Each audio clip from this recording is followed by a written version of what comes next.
I wouldn't talk about the same boring crap every other realtor talks about. Like, nobody. You do need to have a unique factor.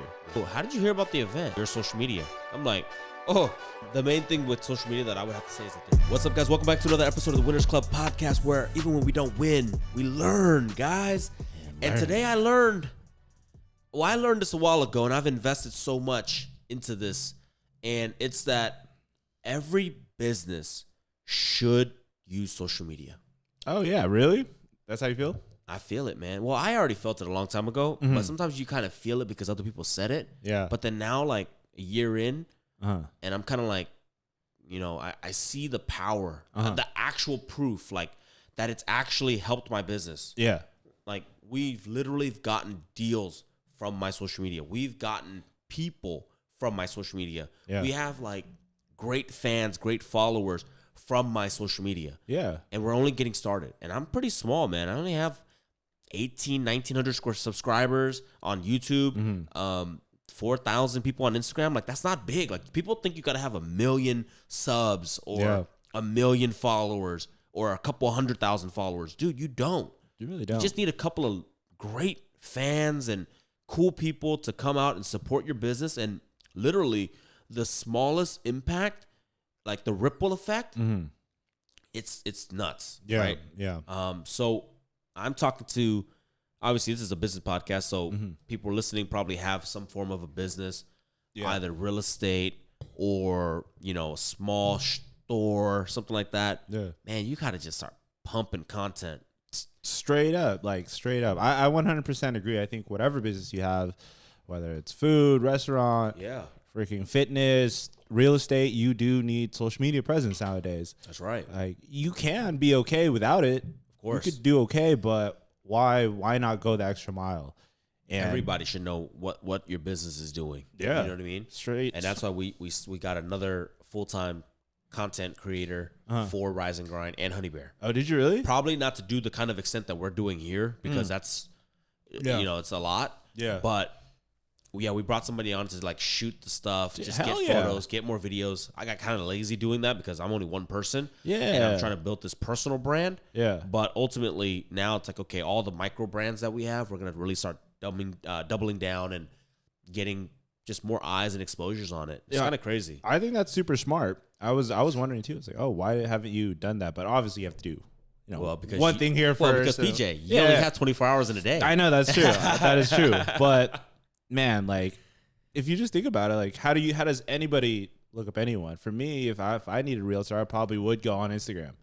If you popped up. It's crazy because you don't even have to, like, I think most realtors, if I were to talk about it and do it today, I wouldn't talk about the same boring crap that every other realtor talks about. Like, nobody cares about, and this is just like my own self-realization now, right? Like, nobody cares about what a contingency is or what there's 1 million videos on that. Yeah. But are there any videos of you showing the city you sell in? Yeah. Right? Because, like, ultimately, if I'm trying to buy in San Francisco, I want to know, like, everything about San Francisco. So maybe you should be talking about the schools, the neighborhood, the restaurants, the bars, the places to go kick it, Dolores Park. Yeah. I would just do short snippets on that. Yeah. So that when I Google Dolores Park or things to do in San Francisco, shoot, this realtor's telling me stuff about San Francisco. Or, I would say that even San Francisco is a little bit harder because, so many YouTubers come there and try to talk about it. Yeah. But like, man, this would work better, I think, if you're doing it in like Daly City, San Bruno, South San Francisco. If you're a Filipino realtor and you live in Daly City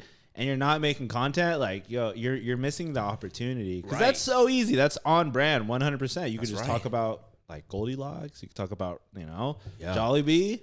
And then you would be known as the person, as the Filipino realtor. Dude, somebody should probably use that hashtag. I know, that's why it's like, dude, now I'm like, I've always known that the most Instagrammable stores do well. Yeah. Like, if your coffee is Instagrammable, if your boba is Instagrammable, people want to just ride the hype and go take the photos, even if it doesn't taste good. I mean, I've been bamboozled that way. Like, I'd be like, oh, honey, look at this spot.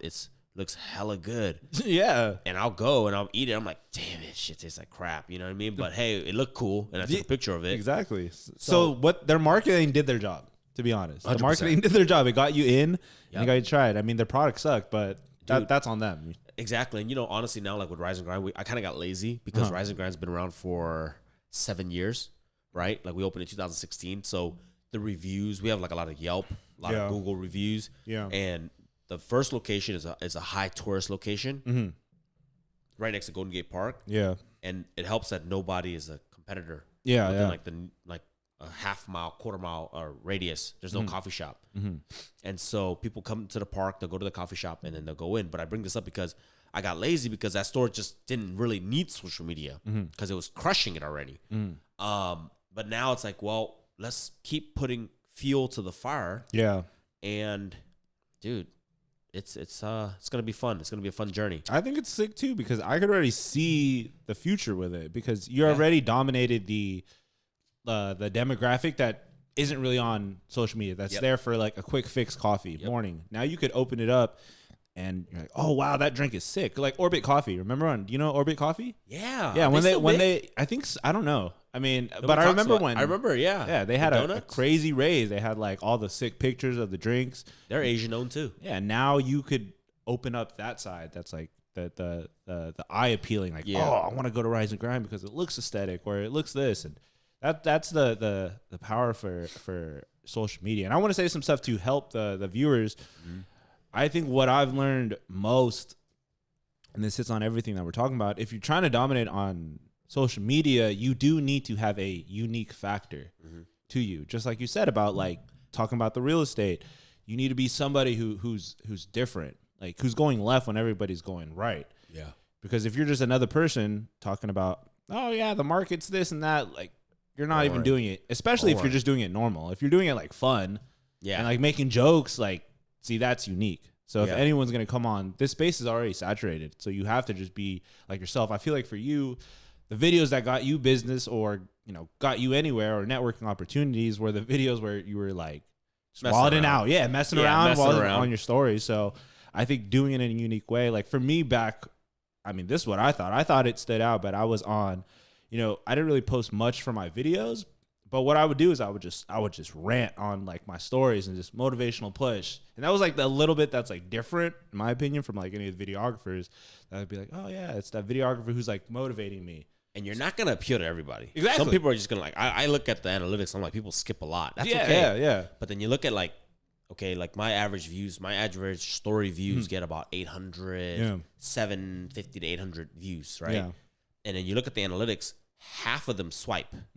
Right, which is like, okay, they skipped it. But then you look at how many people went back, and it's not. I mean, granted, it's a fraction. It's like probably like 10%. Yeah, 80 people swiped back.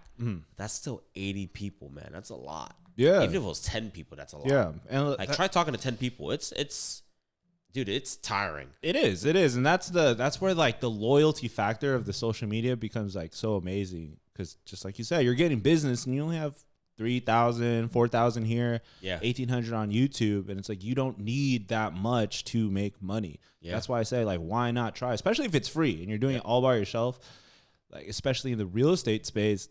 It's like, you just need one person to be like, oh yeah, that came from my social media. That's what in SF. That's a $20,000 commission check. That's solid. That's solid for $0. You get the main thing with social media that I would have to say is that you have to have consistency. Yeah, like you have to keep posting. You can't just post once and never post again. Like and you people always, I got obsessed. Right, and I was like, okay, we're obviously posting like one a day on either one of the platforms. I mean, we've done everything to be honest. Yeah, we posted 3 a day. We posted 4 days. We've done it all. Yeah. But you just got to keep doing it. And it's funny because most people get motivated and they stop. Like if you can only do 1 a week, just do 1 a week. Yeah. One every other week, that's fine too. Just make sure you're kind of consistent. Yeah. And then obviously get your volume up eventually when you get more comfortable with it. Yeah. I want to ask you though, what's your tips? You have people listening to the show. You have a lot of friends. What is your advice for someone who's trying to get into social media? I know we could hit on a lot of spaces because I'm not gonna lie. I watch some people who post a lot and they're boring as hell. But I can't even get mad at that because I'm like, yo, you're trying. Yeah. Right, like you're trying. So first step, just get started. But be very clear on what it is. Like have the end in mind, kind of when it comes to like what is it that you're trying to do. And the simple answer for probably most of you guys is I'm gonna promote my brand. I'm gonna promote my business. And so that's what it is. And so talk about what your business is doing and just start, dude. Like, yeah, hey, my bad. If I discourage you guys by not making you guys want to do market stats, start there. If that's what you want to talk about, start there. Yeah. Just start posting and then go into something a little bit more interesting, a little bit more evergreen when it comes to like searchability. And you know, the reason why I even just did this whole video because and why I wanted to talk about it was because we did on Monday, we did a flip to riches training. Yeah, pretty much. It was just like a boot camp. It's a boot camp, basically. Free, obviously. But I did a story post on Thursday evening after I had sat down with Ray and Johnny. We were like, hey, what's next? Where do we want to take this wholesaling business? I said, honestly, man, I want to just get more people in here to just like show them that they can make money. And ultimately, we came up with the idea that, look, let's just get people in the door, have them cold call. They don't even have to close the deals. They just got to set the appointment. We'll close the deal. They earn a commission. I know. I heard. That's like pretty 4,000, 5,000 on the low end. Yeah. Because the average wholesale deal is like 25,000. But sometimes we hit big, $50,000, $100,000 wholesale fees. They're making like anywhere from $10,000 to $15,000, right? That we're gonna pay out. And dude, I was like, we'll probably get like 5 people. Yeah. I really said that. I was like, when I said we'll all do the story post on a Monday, 10 a.m. sharp. You gotta show up to the office. We'll probably get like 5. I said, dude, I'd be so happy if we get 5 people. Yeah. We got like 12 people. Yeah. Who came from everywhere. Yeah. Like a couple people canceled because they couldn't get into the city in time, but whatever. And I said, but dude, Fairfield, Pittsburgh, Vallejo, South San Francisco, like everybody came in. I was like, damn. And then I was like kind of walking around the room because I didn't recognize anybody. I'm like, yo, how did you hear about the event? They're like, your social media. I'm like, oh, all right. Let's do it again. Yeah. Let's run it back. That's an amazing thing, right? Like it is a tool. It's a beautiful tool that you could use. And even if you're on the other end, I hope that shows to you the opportunities that social media can bring to you. Because even if on your other side, it's like you could be on your stories and somebody just say, yo, if you want to learn how to make $10,000, like I got you for free. Like for real, just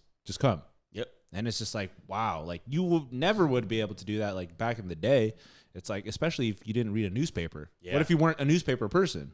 Then you wouldn't even see. Man, you just think about that. That's crazy. Like that is our new newspaper pretty much. Dude, I was blown away. I was like, holy crap, there's hella people here. Bought everybody lunch. I was like, damn, it was like $200 some. I was like, sheesh, dude, feeding this many people. Yeah. It was a good turnout, man. It was cool to see a lot of people just get out their comfort zone, and some people like didn't know what they're doing at all, but they stuck through it and they learned some new skills. So that was nice.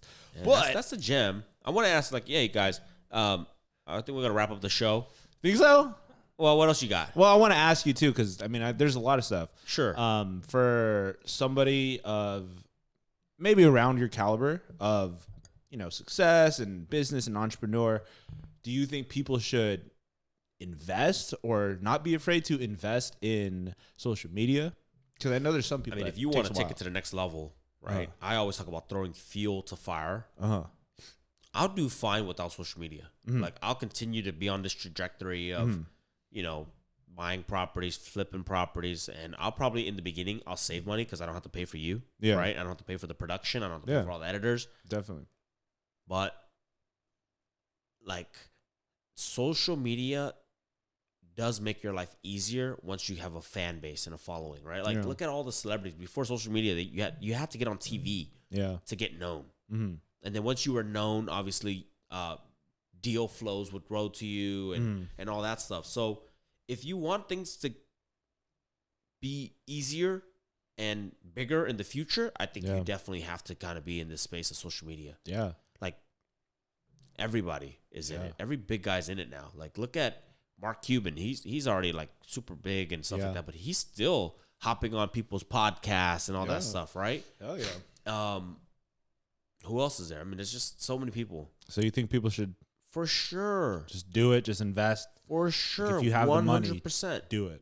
And if you don't, just start. Pick up the camera. Like you saw me. I've been making my own reels. Yeah, I've been seeing. It's kind of fun. Yeah. Dude, man, it actually takes a heck of a those little cooking videos I do because I kind of like the cooking. That it adds like an hour. It takes me an hour because I do it all on my phone. They're sick. But it also takes an hour because like I throw the steak on, and normally if you're just cooking, you don't care. Oh yeah. But I'm like, damn it, gotta retake it. I gotta pick up the steak, and I want to hear that bang, So anyways, we're doing that.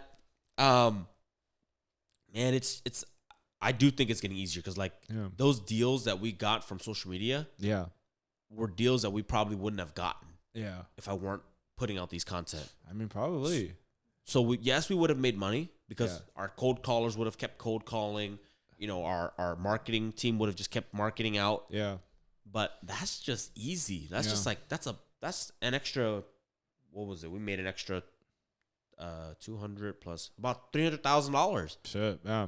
Right? Like in that's net profit. That was 300 before taxes, guys. Yeah. But social, so when people ask me like, "Oh, has your social media paid off?"